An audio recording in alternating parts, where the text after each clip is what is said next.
Let's go, let's go, let's go, let's go. Hey there, welcome back to the Great Canadian Blueprint.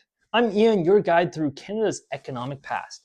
Today, we're venturing to the far north to explore the immigration stories of three remarkable cities: Whitehorse and Yukon, Yellowknife in the Northwest Territories, and Iqaluit in Nunavut. As a RE/MAX real estate agent in Hamilton, Ontario, I'm diving into Canada's economic past to uncover what made it into what it is today. Bundle up and let's dive in. Picture the late 19th and early 20th century, when Canada's north was a frontier of opportunity. Whitehorse, nestled along the Yukon River, sprang to life during the Klondike Gold Rush of 1896 to 1899.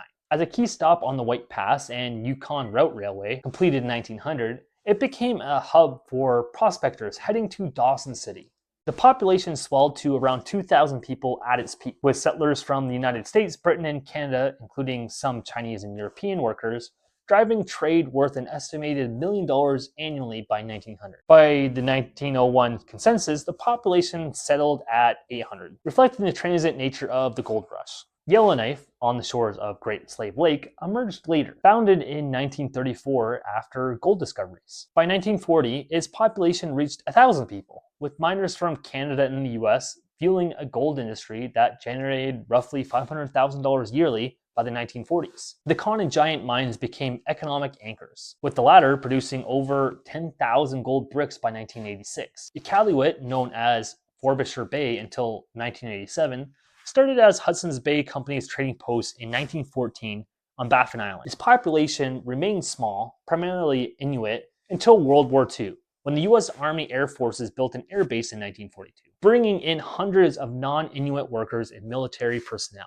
By the 1950s, the distant early warning line construction boosted the population, with Inuit from surrounding areas joining for jobs. Though exact numbers are scarce before the 1971 census, which recorded 2,300 residents. These early immigrants, European, American, and Inuit, laid economic foundations. In Whitehorse, trade and transportation drove their growth, with warehouses and shops generating $2 million by 1910. Yellowknife's mining economy exploded, with gold production reaching $10 million annually by the 1950s. Iqaluit's early economy, tied to trade and military activities, added $500,000 yearly by the 1940s, with Inuit labor central to its growth. The mid-20th century brought a lot of changes. Whitehorse became Yukon's capital in 1953, replacing Dawson City, after the Alaskan Highway construction during World War II. This project, involving 30,000 workers, boosted the population to 2,600 by 1951, with government services adding $5 million annually by the 1960s. Yellowknife was named the Northwest Territories capital in 1967, shifting from a mining town to a government hub, with public administrators generating $100 million by 1980. Iqaluit's designation as Nunavut's capital in 1999, after the territory's creation, spurred growth, with government services contributing $500 million by 2000.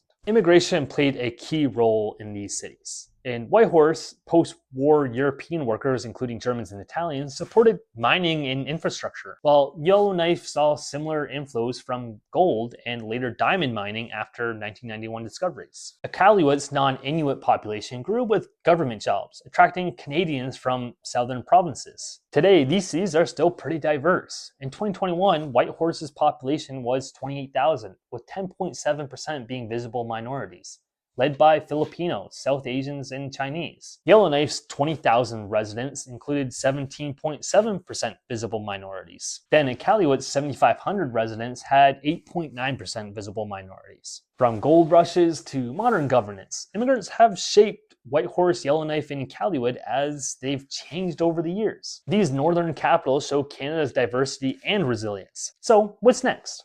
How can these cities balance immigration-driven growth with affordability and cultural integration? Share your thoughts below. Thanks for watching the Great Canadian Blueprint. Hit like and subscribe for our next dive into Canada's economic story.